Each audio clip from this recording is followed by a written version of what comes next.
Dan tanda orang beriman itu harus senang ketika ibadah.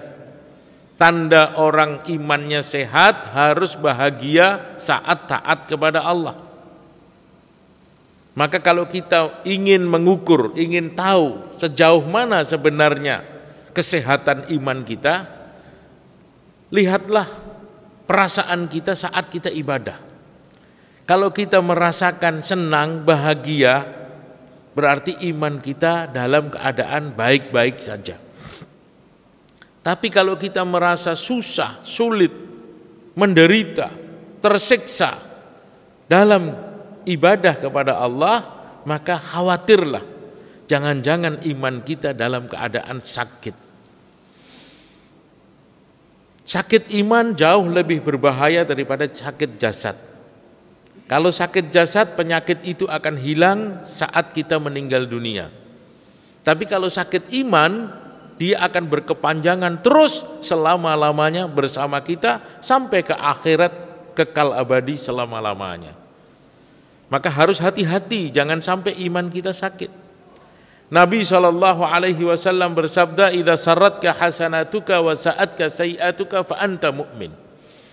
Kalau kamu sudah mampu merasakan kegembiraan saat kamu taat kepada Allah, dan kamu merasakan kesedihan saat kamu terluput dalam ibadah atau terpaksa melakukan dosa dan maksiat, sedih hatimu, fa anta mu'min. Itulah tanda iman yang sedang bersemi di dalam hatimu. Tapi kalau saat ibadah kok tidak ada rasa gembira, tidak ada rasa bahagia, hilang kekhusyukan di dalam hati kita, bahkan sebaliknya kita mampu menikmati maksiat perbuatan dosa, kok asyik dalam dosa, senang melakukan maksiat, bangga dicerita-ceritakan ke sana kemari kalau dia mampu melakukan dosa, itu tanda bahwa iman kita dalam keadaan sakit, dan kita harus segera obati, karena penyakit iman jauh lebih berbahaya daripada penyakit jasad.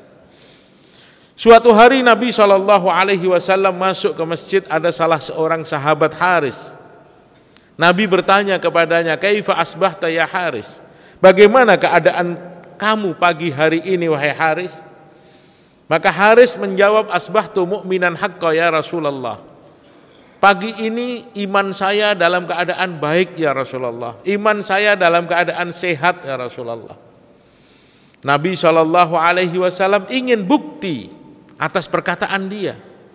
Nabi tanya lagi, "Likulli haqqin haqiqah wa ma haqiqatu ma taqulu ya Haris?" Segala sesuatu yang benar itu ada buktinya. Kau katakan dirimu beriman saat ini, buktinya apa wahai Haris? Maka mulailah sahabat Haris bercerita mengenai tanda iman yang dia rasakan saat itu. Apa kata dia? Yang pertama dia katakan, "Azhafat anid dunya ya Rasulullah, azhafat nafsi anid dunya ya Rasulullah." Saat ini ya Rasulullah, saya semakin faham mengenai hakikat dunia. Saya semakin ngerti mengenai hakikat dunia. Bagaimana sebenarnya dunia ini? Semakin Allah berikan kefahaman mengenai hakikat dunia. Itu yang pertama. Yang kedua dia katakan, "Wa azma'u fi nahari." Aku senang ya Rasulullah, aku bahagia ketika aku mampu berpuasa di tengah terik panasnya siang matahari. Wa ashartu layali, dan aku senang ya Rasulullah saat aku mampu bangun mengerjakan sholat ketika orang-orang di malam itu lelap dalam tidurnya. Itu tanda-tanda iman yang diceritakan oleh sahabat Haris kepada Nabi SAW, bahwa dia bergembira, senang, bahagia ketika taat kepada Allah.